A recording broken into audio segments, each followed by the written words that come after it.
Welcome back to the Real News Network. I'm Paul Jay. We're in Burlington, Vermont at the Sanders Institute gathering.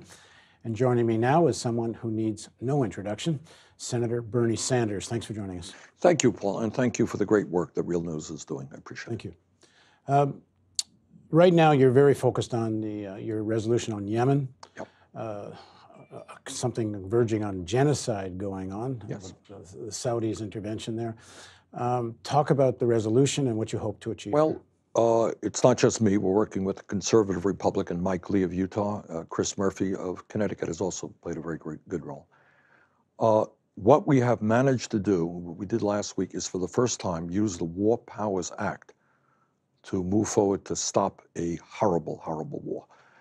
And that war is the Saudi-led intervention in the Yemen civil war. Yemen has always been a poor country. But since the Saudi-led intervention and the bombing and the destruction of that country, what we have seen in the last 3 years is 85,000 children already starved to death. And what the United Nations tell us, the United Nations is telling us, is that millions more are facing starvation. There are 10,000 outbreaks of cholera, 10,000 new cases of cholera every single week. So you have a country which is really being destroyed by the Saudi-led intervention in that country. And if we are successful, we will end U.S. involvement in that war. What we then do is move toward demanding peace in that area and the humanitarian aid that Yemen desperately needs.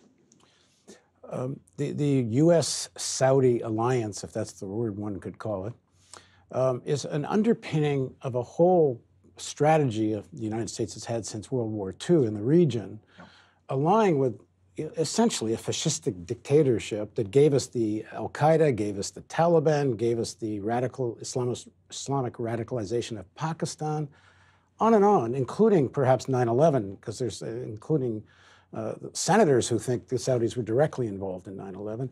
If you're president, what do you do with the relationship with Saudi? Well, I'm a United States Senator, so look, I have been doing my best to make just those points and to say, why are we deeply allied? And, and Trump has taken it to a new level. There is an outrage all over the country and in Congress that in the most cold-blooded way imaginable, enticing a dissident to walk into a Saudi consulate in Turkey, killing him and then dismembering him, this is presumably our wonderful ally. And Trump can't even acknowledge the reality of what the CIA has told him. But it's not just Jamal Khashoggi. What it is a despotic regime run by one family where women are treated not as second-class citizens, third-class citizens. It's a regime that does not tolerate dissent, where there is no democracy. And it is now a regime under Mohammed bin Salman, which has a very aggressive military posture, which took them into Yemen. And what I fear very much, to pick up on your point, is that we continue to back them. What you're going to see is that the United States gets sucked into a never-ending war in the Middle East. Look, we can be very critical of Iran, and we should be. But our job is to try to bring peace to that region, not get sucked into their wars. So I think we have got to fundamentally rethink our relationship with Saudi Arabia. Lindsey Graham seems to have given up on MBS and wants to dump him, but Lindsey Graham... that was yesterday. But Graham doesn't want to break the basic relationship. I don't want to... Look, that's media stuff.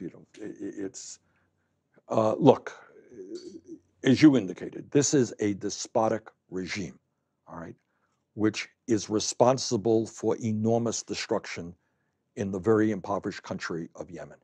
We have got to fundamentally rethink our relationship with that regime and try to play a level-handed role in what is a very volatile region, obviously, of the world. So and to do what we can to bring peace to that region. Stop arms sales to Saudi Arabia? Yeah, absolutely. This should not be, look, this should, when you talk about American values, that has nothing to do with what is existing in Saudi Arabia right now. All right, thanks for joining us, Senator. Thank you. Thank you for joining us on the Real News Network.